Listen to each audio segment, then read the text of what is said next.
안녕하세요. 오늘 저희가 좀 깊이 파고들어 볼 이야기는요. 2021년 이후에 가장 큰 기술 IPO 중 하나로 꼽혔던 회사죠. 코어위브입니다. 요즘 인공지능, 특히 생성형 AI가 정말 뜨거운데 그 기반 기술을 제공하는 이 회사의 미래, 다들 궁금해하실 것 같아요. 네, 맞습니다. 그 AI의 핵심이라고 할 수 있는 GPU 컴퓨팅 파워를 아주 전문적으로 또 대규모로 제공하는 데 집중하는 회사라서 더 그렇죠. 그러니까 단순히 클라우드 서비스만 하는 게 아니라 딱 AI 작업에 맞게 최적화된 인프라를 만든다는 거. 그게 핵심입니다. 그래서 오늘 저희는 한 5년 뒤, 2030년쯤에 코어위브가 어떤 모습일까? 이걸 같이 한번 그려보려고 합니다. AI 시대를 움직이는 중요 동력 중 하나잖아요. 이런 인프라 기업이. 그 미래를 보는 게 기술 트렌드의 큰 흐름을 읽는 데 도움이 될 것 같아요. 또 뭐랄까, 잠재적인 기회나 위험 요인도 파악할 수 있고요. 네, 빠르게 변하는 이 기술 분야의 흐름을 놓치고 싶지 않으시다면 오늘 분명 흥미로우실 겁니다. 맞아요. 이게 단순히 코어위브 한 회사의 전망? 이걸 넘어서서요. AI 산업 전체가 어떻게 발전할지 그 속도나 또 현실적인 제약 같은 것들도 엿볼 수 있는 그런 기회가 될 것 같습니다. 오늘 저희가 살펴볼 핵심은 크게 세 가지인데요. 첫 번째는 코어위브의 운명을 결정지을 뭐니 해도 AI 인프라 수요겠죠. 두 번째는 그 폭발적으로 늘어나는 수요를 과연 감당할 수 있을까 하는 확장 능력, 그리고 그 이면의 제약 조건들. 그리고 세 번째는 이미 거대 기업들이 떡하니 버티고 있는 이 치열한 경쟁 환경입니다.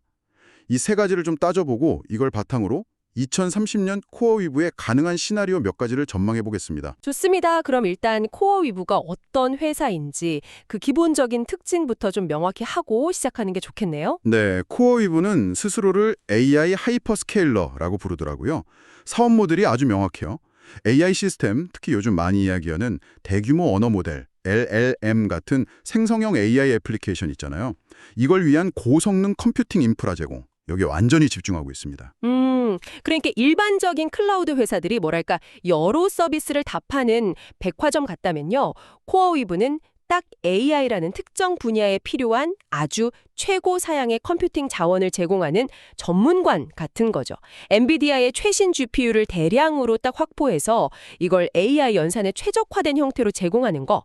이게 이 회사의 핵심 경쟁력이라고 볼 수 있습니다. 아, 그렇군요. 상장 과정을 보면 처음엔 시장 분위기가 안 좋아서 좀 목표했던 공모가보다 낮춰야 했다는 그런 이야기도 있었죠. 네, 맞아요. 약간 우여곡절이 있었죠. 근데 상장하고 나서는 주가 흐름이 상당히 인상적이에요. 올해 가장 성공적인 대형주 중 하나로 평가받고 있는데, 시장이 왜 이렇게 좋게 보는 걸까요? 상장 초기에 좀 가격 조정이 있었어도 그 뒤에 주가가 강세를 보인 건요. 제 생각에는 시장이 이 AI 인프라 시장의 엄청난 성장 가능성, 그리고 그 안에서 코어이브가 가진 그 전문성, 이 가치를 높이 평가했기 때문이라고 봅니다. 특히 어떤 특정 AI 작업에서는 기존의 그 거대 클라우드 기업들보다 성능이나 비용 효율성이 더 낮다. 이런 점이 좀 부각된 것 같아요. 그렇군요. 그 AI 전문성에 대한 시장의 기대가 딱 반영된 결과다, 이런 말씀이시네요. 자, 그럼 이제 본격적으로 코어위브의 미래, 한 2030년쯤의 모습을 결정지을 핵심 요인들을 살펴보겠습니다. 첫 번째는 역시 AI 인프라에 대한 수요.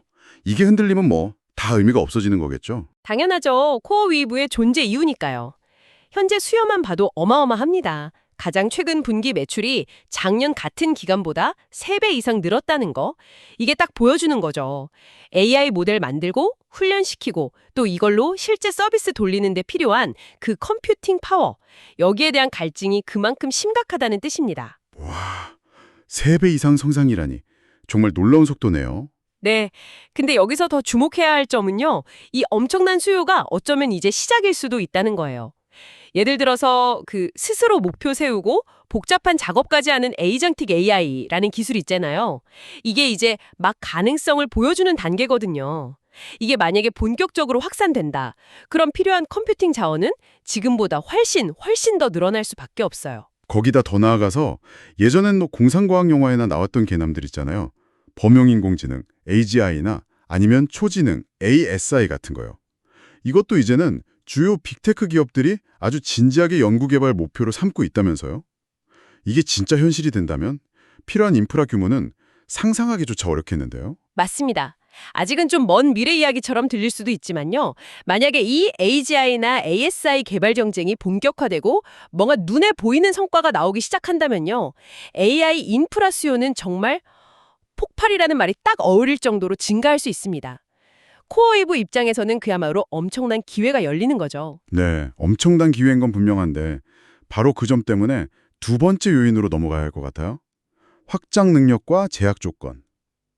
이런 잠재적인 수요 폭증에 코어웨이브가 과연 발맞춰 나갈 수 있을까 하는 문제죠. 아주 현실적인 질문이네요. 수요가 아무리 많아도 공급이 못 따라가면 소용없으니까요. 코어웨이브 CEO인 마이크 인트레이터도 최근 실적 발표 때 그랬어요. 전례 없는 AI 수요를 충족하기 위해 빠르게 확장하고 있다고요. 실제로 데이터 센터 짓는데 아주 공격적으로 투자하고 있다고 알려져 있고요. 근데 그런 공격적인 확장이 말처럼 쉬운 건 아닐 텐데요. 비용 문제도 만만치 않을 것 같고요. 정확합니다. 최첨단 데이터 센터 짓고 또 엔비디아의 그 비싼 최신 GPU를 수만 개, 수십만 개씩 확보하려면 정말 천문학적인 돌이 들어가요. 이게 바로 코어위브가 아직 흑자를 못 내는 핵심 이유이기도 합니다. 성장을 위한 투자가 수익성을 막 앞지르고 있는 그런 단계인 거죠. 비용 말고 또 다른 걸림돌은 없을까요? 그러니까 확장을 가로막는 어떤 병목 현상 같은 거 말이에요. 네, 바로 전력 문제입니다. AI 연산, 특히 대규모 모델 훈련은요, 어마어마한 전기를 먹어요. 그 컨설팅 회사 딜로이트 분석을 보면요. 미국에서 AI 데이터 센터가 쓰는 전력량이 2035년까지 무려 30배 이상 급증할 수 있다. 뭐 이런 예측이 나오더라고요. 123기가와트까지 달할 수 있대요. 123기가와트요? 와, 그게 어느 정도 규모인지 감이 잘 안 오는데요. 현재 미국 전체 발전 용량에서도 상당한 비중을 차지하는 수준이에요. 그러니까 코어웨이브가 아무리 데이터 센터를 짓고 싶어도 필요한 전력을 안정적으로 확보하는 것 자체가 엄청난 도전 과제가 될 수 있다는 겁니다. 이게 단순히 한 기업의 문제를 넘어서 국가 전체의 전력망 인프라 한계랑 맞물리는 문제인 거죠. 코어웨이브뿐 아니라 AI 인프라 업계 전체의 성장을 제약할 수 있는 아주 중요한 변수예요. 수요는 넘쳐나는데 그걸 감당할 인프라, 특히 전력 공급이 발목을 잡을 수도 있다. 이런 이야기군요. 참 복잡한 문제네요. 자, 그럼 세 번째 핵심 요인, 경쟁 환경으로 넘어가 보겠습니다. 코어위브가 아무리 AI에 특화되어 있다고 해도 이 시장의 기존 강자들을 무시할 순 없겠죠? 그렇죠.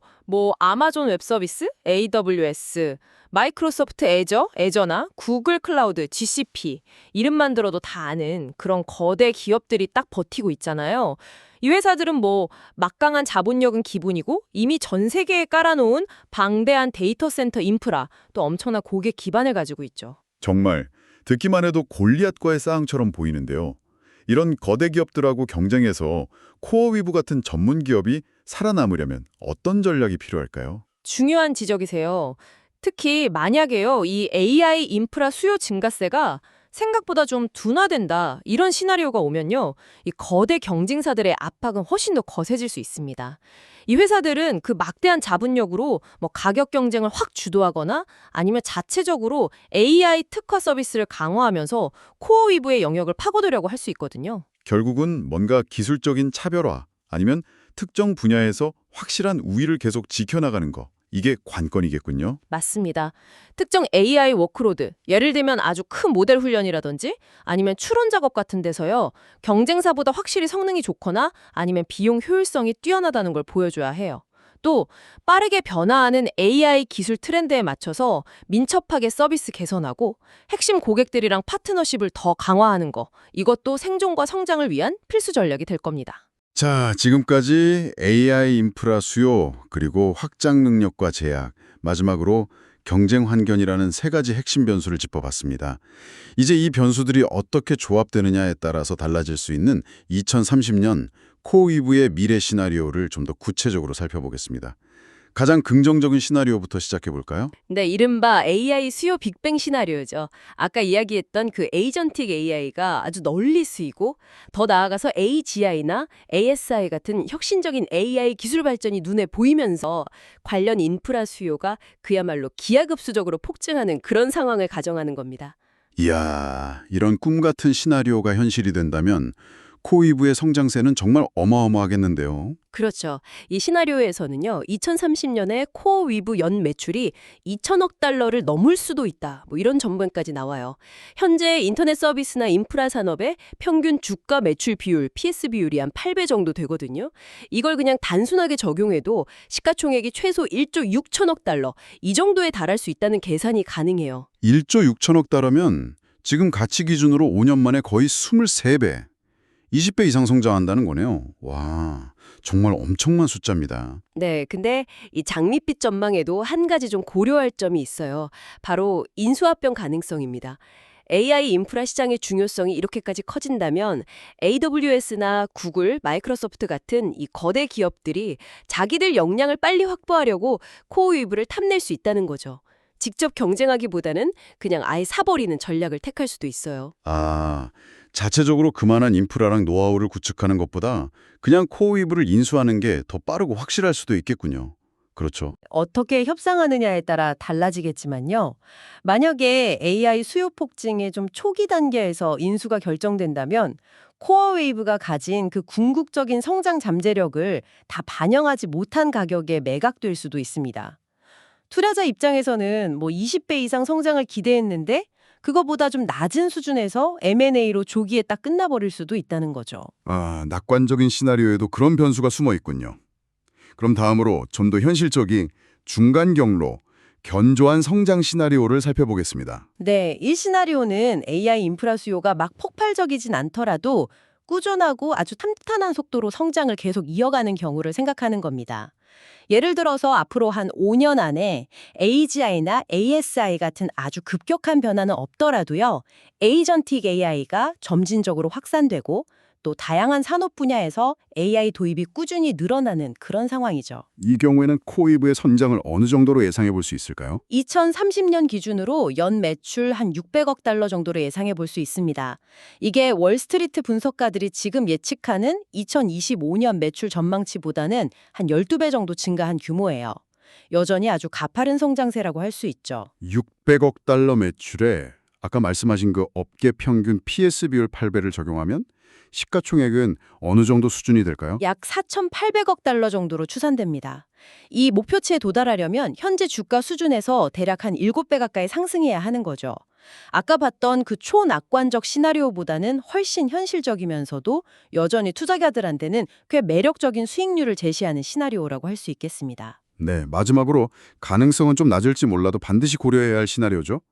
비관적인 시나리오, 성장 둔화 국면입니다. 네, 여러 가지 이유가 있을 수 있겠죠. 뭐 AI 기술 발전 속도가 생각보다 더뎌지거나 아니면 AI 도입에 대한 사회적인 규제가 강해진다거나 혹은 뭐 거시 경제가 안 좋아져서 기업들이 AI 투자를 확 줄이는 경우 이런 거 생각해 볼 수 있습니다. 이 시나리오는 현재 코이브에게 상당히 뼈아플 수 있겠네요. 왜냐하면 이미 주가의 미래 성장에 대한 기대감이 엄청나게 반영되어 있잖아요. 아까 PS 비율이 19배에 달한다는 분석도 있었으니까요. 업계 평균인 8배를 훨씬 넘는 수준인데. 정확히 그 점이 문제입니다. 주가에 이미 엄청난 기대감이 선반영되어 있기 때문에 AI 성장이 시장의 그 높은 눈높이를 조금이라도 충족시키지 못하면 큰 폭의 조정이 불가피해요. 단순히 PS 비율이 지금의 그 높은 수준에서 업계 평균인 8배 수준으로만 떨어진다고 가정해도요. 다른 조건이 다 같다면 주가는 50% 이상 하락할 수 있습니다. 50% 이상 하락이라. 와, 정말 큰 충격인데요. 근데 상황이 더 안 좋을 수도 있어요. 만약에 AI 인프라 수요 자체가 급격히 꺾인다. 그러면 코어 위브뿐만이 아니라 업계 전체의 가치 평가 기준, 그러니까 평균 PS 비율 자체가 낮아질 가능성이 높아요. 시장 전체의 기대치가 확 내려가는 거죠. 이런 최악의 경우라면 코어 위브 주가가 뭐 70% 이상 폭락하는 시나리오도 완전히 배제하기는 어렵습니다. 와, 정말 미래 예측이 극과 극을 달리는군요. 그렇다면 이 분석을 제시한 분 키스 스파이치는 개인적으로 어떤 시나리오에 좀 더 무게를 두고 있나요? 그분의 분석은요, 아까 살펴본 세 가지 시나리오 중에서 중간 시나리오, 그러니까 견조한 성장 쪽에 조금 더 가깝게 기울어져 있는 것 같아요. 물론 뭐 그마저도 약간은 낙관적일 수 있다 이런 단서를 달기는 했지만요. 견조한 성장 시나리오에 가깝다면 구체적인 예상 가치는 어느 정도로 보고 있습니까? 2030년까지 코어 위부의 기업 가치가 최소 2천억 달러 수준에는 도달할 거다. 이렇게 예측했습니다. 2천억 달러면 현재 가치 기준으로 5년 안에 한 3배 정도 상승하는 셈이군요. 첫 번째 시나리오의 23배나 두 번째 시나리오의 7배보다는 훨씬 낮긴 하지만 그래도 5년 만에 3배 상승이면 연평균 수익률로 따지면 상당히 괜찮은 성과라고 할 수 있겠네요. 네, 그렇죠. 물론 이건 여러 가정에 기반한 그냥 하나의 예측일 뿐입니다. 실제 결과는 오늘 우리가 이야기 나눈 그 AI 수요의 실제 변화라든지 코어 이브의 확장 능력, 또 전력 문제 해결 여부, 경쟁 환경의 변화, 이런 수많은 요인에 따라서 이 예측과 크게 달라질 수 있다는 점을 꼭 기억해야 합니다. 네, 오늘 코어 위브 사례를 통해서 AI 인프라라는 이 첨단 기술 분야의 역동성 또 불확실성을 아주 생생하게 느낄 수 있었던 것 같습니다. 기술 발전의 엄청난 잠재력과 동시에 또 현실적인 제약 조건들, 그리고 치열한 시장 경쟁이 어떻게 이렇게 얽혀 돌아가는지 말이죠. 맞습니다. 코어 위브의 미래는 결국 AI 기술 자체가 얼마나 빠르고 또 얼마나 광범위하게 우리 사회에 스며들 것인가 하는 더 큰 질문과 맞닿아 있는 거죠. 오늘 저희 이야기를 통해서 여러분께서도 AI라는 이 거대한 물결 속에서 한 기업이 마주한 기회와 도전을 좀 더 입체적으로 이해하시는 데 도움이 되었기를 바랍니다. 자, 오늘 이야기는 여기서 마무리할 시간이지만요. 마지막으로 여러분께 생각해볼 질문 하나 던져드리고 싶습니다. 오늘 저희는 주로 기업 가치나 주가 같은 재무적인 관점에서 코어 위브의 미래 시나리오를 살펴봤잖아요. 근데 여기서 한 걸음 더 나아가서요. 만약에 AI 인프라 수요가 정말 폭발적 성장 시나리오를 따라가거나 반대로 성장 둔화 시나리오로 흘러간다면 우리 사회 전체에는 어떤 더 넓은 의미의 변화를 가져올까요? 흥미로운 질문이네요. 기술 발전의 파급 효과는 단순히 경제적인 면만 있는 건 아니니까요. 네. 예를 들어서 AI 인프라 수요가 폭증하면 산업 지용도가 완전히 바뀔 수도 있고 또 일자리의 대규모 이동을 가져올 수도 있겠죠. 동시에 에너지 소비가 급증하면 기후변화 대응이라는 우리 인류 공동의 과제에 또 다른 숙제를 안겨줄 수도 있고요. 반대로 AI 발전이 좀 더뎌진다면 우리가 기대했던 어떤 생산성 향상이나 삶의 질 개선 역시 좀 늦어질 수 있습니다. 앞으로 5년, 10년 뒤 우리의 산업, 에너지 사용 방식, 그리고 어쩌면 일상생활의 모습까지도 이 AI 인프라의 발전 경로에 따라서 크게 달라질 수 있다는 점, 이걸 한번 좀 깊이 생각해 보시면 어떨까 합니다. 네. 기술의 미래와 또 우리 사회의 미래가 어떻게 연결될지 한번 성찰해 볼 좋은 기회인 것 같습니다. 네, 오늘 심층 분석은 여기까지입니다. 다음 시간에 또 다른 흥미로운 주제로 여러분 찾아뵙겠습니다.